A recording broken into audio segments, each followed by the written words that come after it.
Friends, आज हम कक्षा 7 में लेसन नंबर 3 साइंस में चैप्टर 3 का भाग 2 देखेंगे। चलिए हम शुरू करते हैं। देखिए स्टूडेंट, आज हम क्रियाकलाप 3.2 से शुरू करेंगे। चलिए शुरू करते हैं। कह रहा है कि उन जंतुओं का चित्र इकट्ठा कीजिए जिनके बालों का उपयोग ऊन के रूप में किया जाता है। उन्हें अपनी स्क्रैप पुस्तिका में चिपकाइए। यदि आप चित्र प्राप्त नहीं कर पाते तो इस पुस्तक में दिए गए चित्रों को देखकर उन्हें बनाने का प्रयास कीजिए। अपनी क्षेत्रीय और देश की अन्य भाषाओं में भेड़, बकरी, ऊंट को किस नाम से जानते हैं, उस नाम का पता लगाइए। क्रियाकलाप 3 में आपको करना है कि भारत और विश्व के मानचित्र लीजिए। मानचित्र पर उन स्थानों को चिन्हित कीजिए जहां वे जंतु पाए जाते हैं जिनसे ऊन प्राप्त होती है। ऊन प्रदान करने वाले जिन किस्म के जंतुओं को के स्थान को दर्शाने के लिए विभिन्न रंगों का उपयोग कीजिए। चलिए अब हम बात करते हैं रेशे से ऊन तक कैसे ऊन प्राप्त की जाती है, इसके बारे में बात करेंगे। तो ऊन प्राप्त करने के लिए भेड़ों को पाला जाता है, आप जानते हैं। जब इनके बाल बड़े हो जाते हैं तो इनको बाल को काट लिया जाता है और उसको संसाधित करके ऊन बनाई जाती है। आइए हम इसको समझें। देखिए होता क्या है, भेड़ पालन और प्रजनन। यदि आप जम्मू कश्मीर, हिमाचल प्रदेश, उत्तराखंड, अरुणाचल प्रदेश, सिक्किम के पहाड़ी क्षेत्रों, हरियाणा, पंजाब, राजस्थान और गुजरात के मैदानी भागों में जाएंगे तो आप गड़ड़िए को देखेंगे। गड़ड़िया क्या करता है, गड़ड़िया भेड़ चराता है। आप देखेंगे भेड़ शाकाहारी होती है, वह घास और पत्तियां खाती है। भेड़ पालने वाला उन्हें चारे के अतिरिक्त दाल, मक्का, ज्वार इत्यादि खिलाता है। सर्दियों में भेड़ों को घरों के अंदर रखा जाता है और उन्हें पत्ती, अनाज और सूखा खाना खिलाया जाता है। हमारे देश के अनेक भागों में भेड़ों को ऊन के लिए पाला जाता है। चित्र 3.1 सारणी देख लीजिए। हमारे देश में कौन कौन सी भेड़ें हैं देखिए। लोही नस्ल का नाम है, इसमें अच्छी गुणवत्ता का ऊन मिलता है। लोही भेड़ कहाँ मिलती है, राजस्थान और पंजाब में मिलती है। रामपुर बुसायर, ये भूरी कलर की ऊन होती है, इसमें ये उत्तर प्रदेश में पाई जाती है और हिमाचल प्रदेश में पाई जाती है। नली नाम की गलीचे की ऊन है, राजस्थान, हरियाणा, पंजाब में पाई जाती है। इसी प्रकार से बाघरवाल ऊन है, ऊनी साल के लिए प्रसिद्ध है। बकरवाल ऊन जम्मू कश्मीर में पाई जाती है। मारवाड़ी नस्ल की ऊन है, मोटी रूक्ष ऊन होती है, गुजरात में पाई जाती है। पाटनवाड़ी ऊन है, हौजरी के लिए, गुजरात में ये पाई जाती है। चलिए हम आगे देखते हैं। भेड़ की कुछ नस्लों के शरीर में बालों की घनी परत होती है जिसकी बड़ी मात्रा में अच्छी गुणवत्ता का ऊन प्राप्त होती है।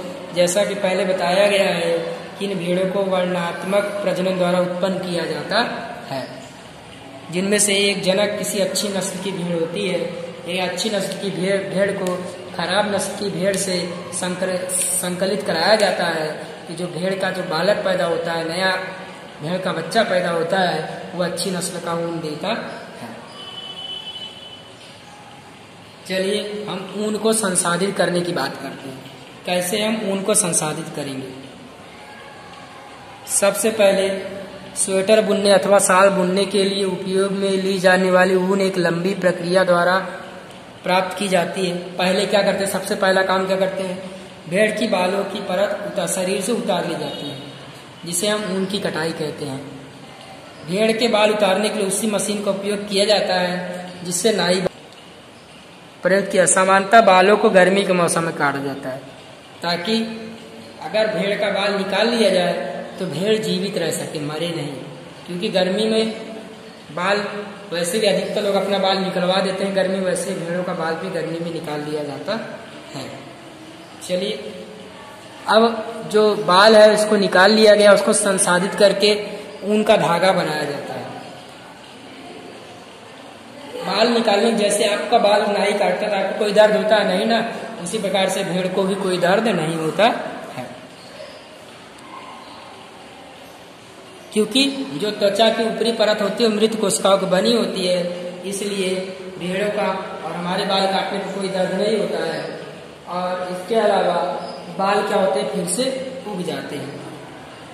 देखिए अब जो बाल है उसको उतार लिया गया, उसको बड़ी बड़ी टंकी में देखो धोया जा रहा है।